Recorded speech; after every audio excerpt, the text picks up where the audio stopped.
चतुर बीरबल की कहानी। आज की कहानी है तोता ना खाता है ना पीता है। एक बहेलिया को तोते में बहुत ही दिलचस्पी थी। वह उन्हें पकड़ता, सिखाता और तोते के शौकीन लोगों को ऊंचे दामों में बेच देता था। एक बार बहुत ही सुंदर तोता उसके हाथ लगा।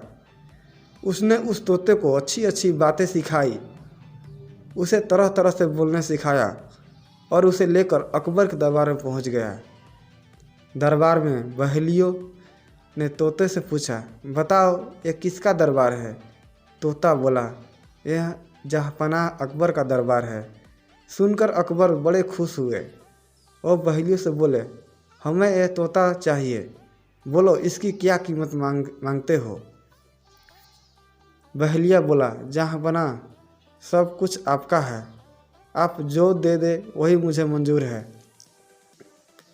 अकबर को जवाब पसंद आया और उन्होंने बहेलियों को अच्छी कीमत देकर उस तोते को खरीद लिया। महाराज अकबर ने तोते को रखने के लिए बहुत खास इंतजाम किया। उन्होंने उस तोते को बहुत ही खास सुरक्षा के बीच रखा और रखवालों को हिदायत दी कि इस तोते को कुछ होना नहीं चाहिए। यदि किसी ने मुझे इसकी मौत की खबर दी तो उसे मैं फांसी पर लटका दूंगा। अब उस तोते को बड़ा ही ख्याल रखा जाने लगा, मगर विडम्बना देखिए कि वह तोता कुछ ही दिनों तक मर ही गया। अब उसकी सूचना महाराज को कौन दे? रखवाले बड़े परेशान थे। तभी उनमें से एक बोला कि बीरबल हमारी मदद कर सकता है, और यह कहकर उसने बीरबल को सारा कहानी सुनाया तथा उसे मदद मांगी। बीरबल ने एक क्षण कुछ सोचा और फिर रखवाले से बोला, ठीक है तुम घर जाओ, महाराज को सूचना मैं दूंगा। बीरबल अगले दिन दरबार में पहुँचे और अकबर से कहा, हजूर आपका तोता?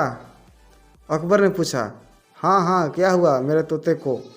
बीरबल ने फिर डरते डरते कहा, आपका तोता जहाँपनाह? हाँ हाँ बोलो बीरबल, क्या हुआ तोते को? महाराज आपका तोता। बीरबल बोला, अरे खुदा के लिए कुछ तो कहो। बीरबल ने, मेरे तोते को क्या हुआ? अकबर ने खींचते हुए कहा, जहाँपनाह आपका तोता ना तो खाता है ना पीता है, ना कुछ बोलता है, ना अपने पंख फड़फड़ाता है, ना आँख खोलता है, ना ही कुछ कहता है। राजा गुस्से से में कहा, अरे सीधे सीधे क्यों नहीं बोलते कि वो मर गया? बीरबल तपाक से बोला, हजूर मैंने मौत की खबर नहीं दी, बल्कि ऐसा आपने कहा है मेरी जान बख्शी जाए। और महाराज निरंतर हो गए। ये कहानी आपको कैसी लगी? अच्छी लगी हो तो लाइक सब्सक्राइब शेयर जरूर करें।